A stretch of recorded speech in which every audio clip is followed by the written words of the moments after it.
Bienvenue dans ce module professionnel de MathZone Academy dédié à la modélisation de l'incertitude. Débutons par la loi binomiale, qui s'applique exclusivement aux données discrètes. Pour que l'on puisse utiliser ce modèle mathématique dans le cadre du baccalauréat international, le contexte de l'expérience aléatoire doit rigoureusement satisfaire 4 conditions.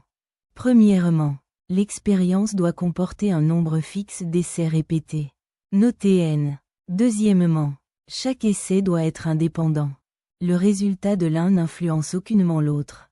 Troisièmement, chaque essai se solde par de multiples issues. Mais nous les regroupons en seulement 2 catégories. Un succès, ou un échec. Enfin, la probabilité de succès, notée P, doit demeurer strictement constante à chaque répétition. En termes de notation formelle, on écrit que la variable aléatoire x suit une loi binomiale de paramètres n et p. L'espérance, c'est-à-dire la moyenne attendue, se calcule par le produit n fois p. Mettons la théorie en pratique avec un exercice classique de l'épreuve 1. Valant 5 points. Lisons l'énoncé. Une usine fabrique des ampoules. La probabilité qu'une ampoule soit défectueuse est de 8%. Un inspecteur prélève un échantillon aléatoire de 15 ampoules. Question A.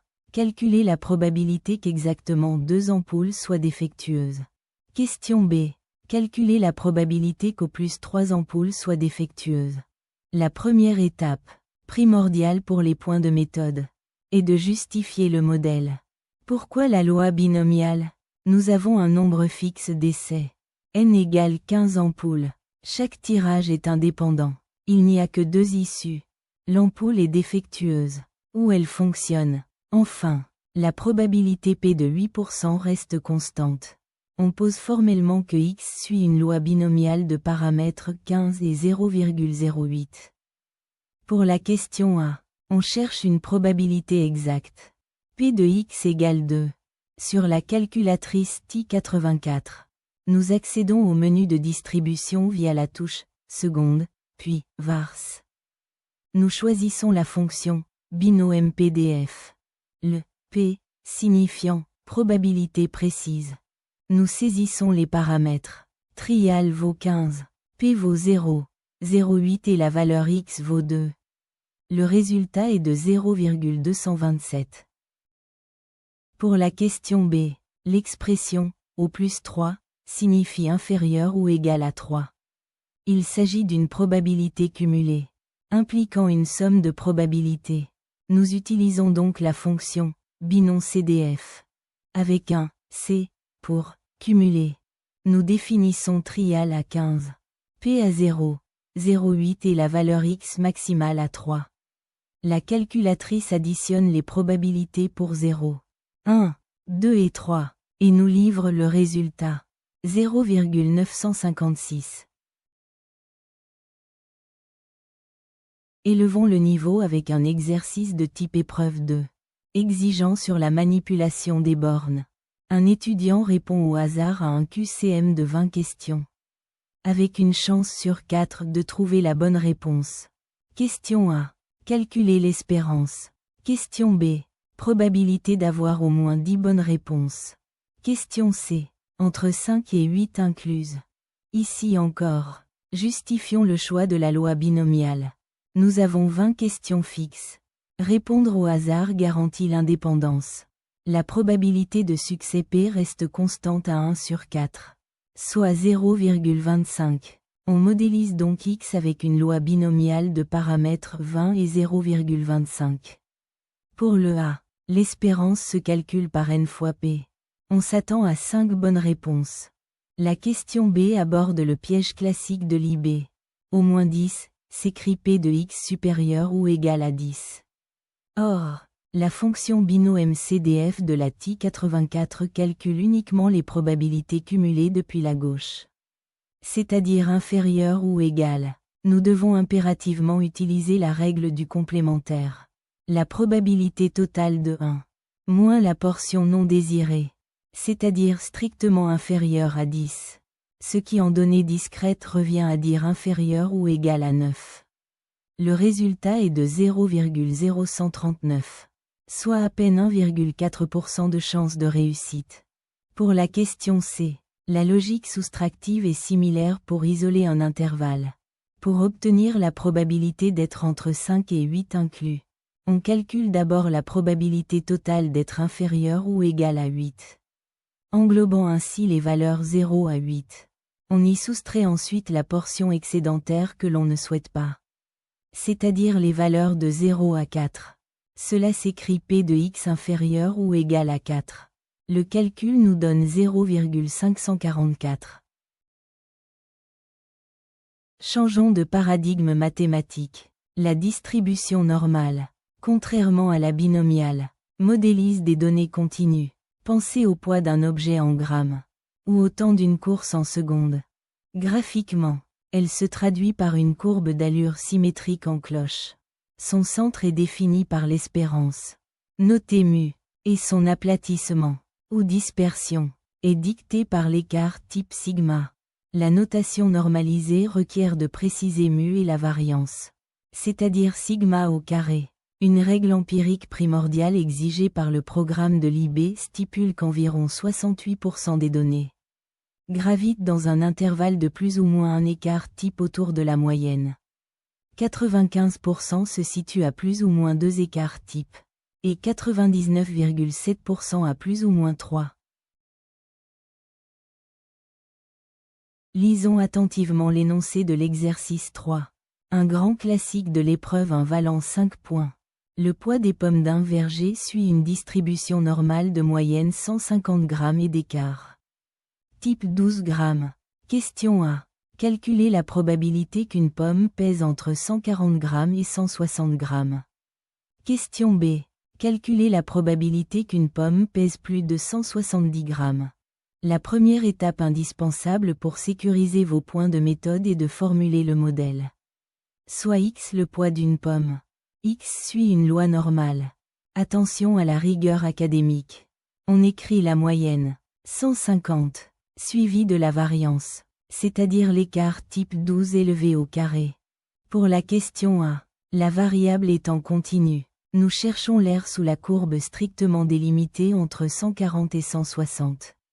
Sur la calculatrice TI-84, accédez au menu, Distribution, et sélectionnez Normal CDF. L'argument, lower, la borne inférieure, est 140. L'argument, upper, la borne supérieure, est 160. Mu vaut 150 et sigma 12. La probabilité calculée est d'environ 0,595. Pour la question B, l'énoncé indique plus de 170 grammes. Mathématiquement, cela correspond à l'intervalle allant de 170 jusqu'à l'infini positif. Comment modéliser l'infini sur la TI-84? En utilisant la notation scientifique pour un nombre gigantesque. Premier 99. Appuyez sur seconde, puis la touche virgule pour obtenir le E. L'aire de cette queue de distribution droite nous donne une probabilité de 0,0478. Passons à l'exercice 4. Un problème de type épreuve 2 combinant plusieurs concepts. Je lis l'énoncé. La durée de vie d'une batterie d'ordinateur suit une distribution normale de moyenne mu égale 40 heures et d'écart type sigma égale 5 heures. Question A. En utilisant la règle empirique, donnez l'intervalle dans lequel se situent les 95% centraux des durées de vie des batteries. Question B. Calculez la probabilité qu'une batterie dure moins de 32 heures. Question C. Si un lycée achète 500 de ces batteries, quel est le nombre attendu de batteries qui dureront plus de 45 heures? La question a fait expressément référence à la règle empirique. Selon le cours, l'intervalle englobant les 95% centraux de la courbe correspond à la moyenne plus ou moins 2 fois l'écart type. On calcule donc 40 plus ou moins 2 fois 5. L'intervalle exact se situe entre 30 heures et 50 heures. Pour la question B, une durée de moins de 32 heures indique que l'intervalle s'étend de moins l'infini jusqu'à 32. Sur l'interface, Normal CDF, La borne inférieure, lower, doit être définie comme moins l'infini. Saisie sous la forme négative -1er 99. En utilisant la touche de signe négatif entre parenthèses. La borne supérieure, upper, est 32. Le résultat est de 0,0548. La question C cache une modélisation binomiale sous une apparence de loi normale. Pourquoi? Car l'établissement achète un lot fixe de 500 batteries. Les durées de vie sont indépendantes. Et pour chaque batterie, il n'y a que 2 issues. Elles dépassent 45 heures. Ou non. Étape 1. Calculer la probabilité de ce succès avec la loi normale. Avec normale CDF de 45 à l'infini. Nous trouvons 0,1586. Étape 2. Le nombre attendu est l'espérance de la loi binomiale. Soit n multiplié par p. En multipliant 500 par notre probabilité, nous obtenons 79,3. On s'attend donc statistiquement à ce que 79 batteries dépassent ce seuil. Abordons le concept complexe des calculs inverses avec l'exercice 5. Écoutez bien l'énoncé. La taille des élèves d'une école suit une loi normale de moyenne 165 et de variance 8 au carré.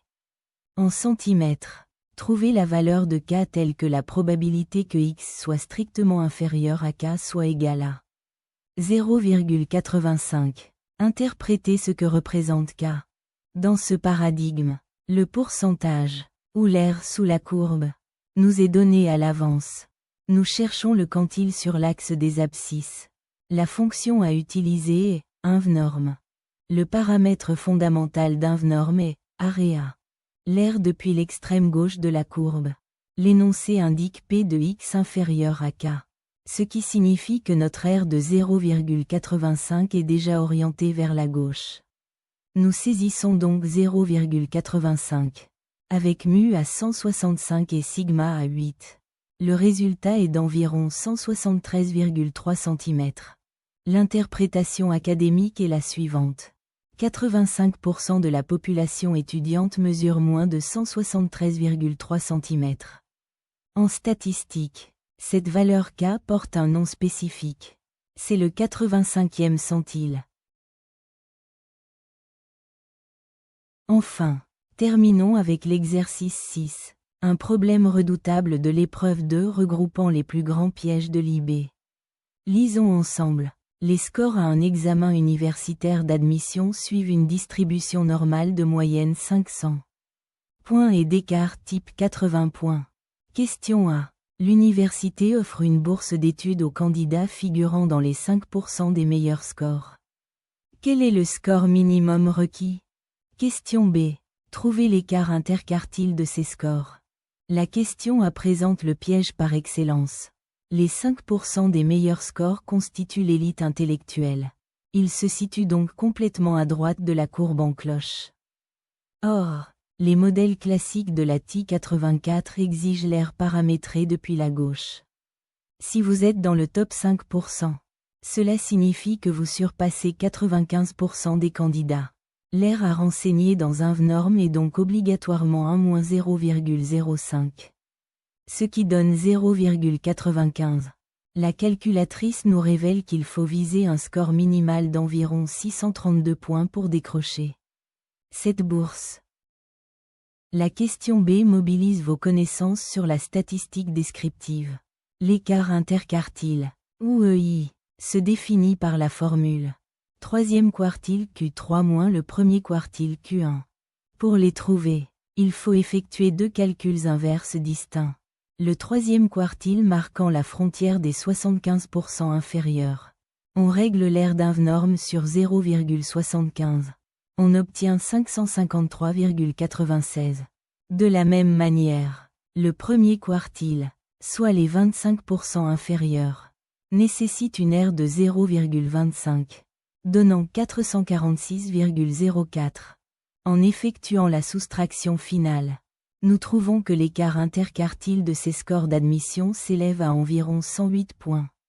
Vous avez maintenant exploré toutes les subtilités des lois de probabilité. Je vous félicite pour votre attention.